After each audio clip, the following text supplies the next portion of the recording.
Happy New Year!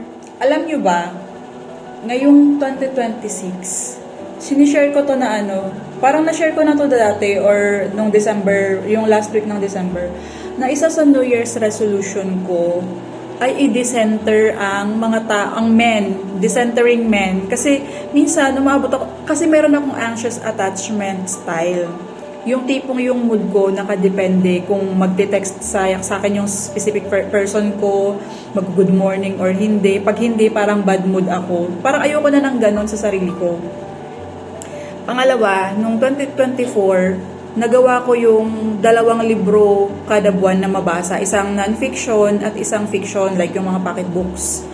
Tapos nung 2025 nga, dun nga ako na parang ang pangit ng taon ko, ang daming learning, struggles, isolation, naubos yung pera ko, nasa id, first time kong magkautang. So, na-distract ako sa pagbibuild ng business na nagkamali ako, na wala sa isip ko yung pagbabasa. Yun naman yung gusto kong balikan ngayong 2026. Tapos, since nga 'di ba, gusto kong i-decenter yung mga lalaki, and then mag-focus ulit sa pagbabasa, sa passion. And then yung pangatlo, na-realize ko, sabi nga nang nakikita ko sa mga videos, when it's your calling, it will keep calling you. So, na-share ko na dito sa aking Yoriona Rain account na kinokall nga ako ni God para magsulat.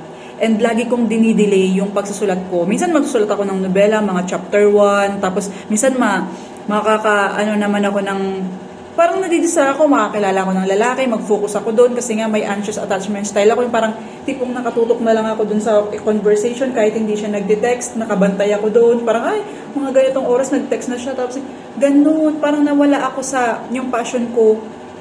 Tapos every time na ganun ako, na fino-focus ko yung time ko sa lalaki, inaalis ni God kung ano yung distractions. Tapos, Lord, single na naman ako, umiyak na naman ako.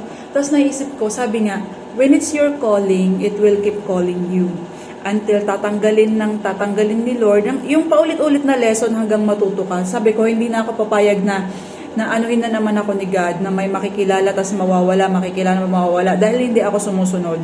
So, number 1, i-decenter ko ang mga lalaki this 2026. Number 2, focus dun sa mga pagbabasa ng libro para i-educate ang sarili ko.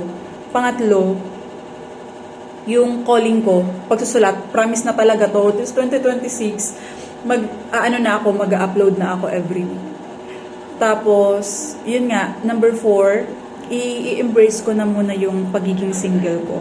Alam mo yung lagi kong pinapanood si Angeli Dove na diba, siya, 35 na din siya, pero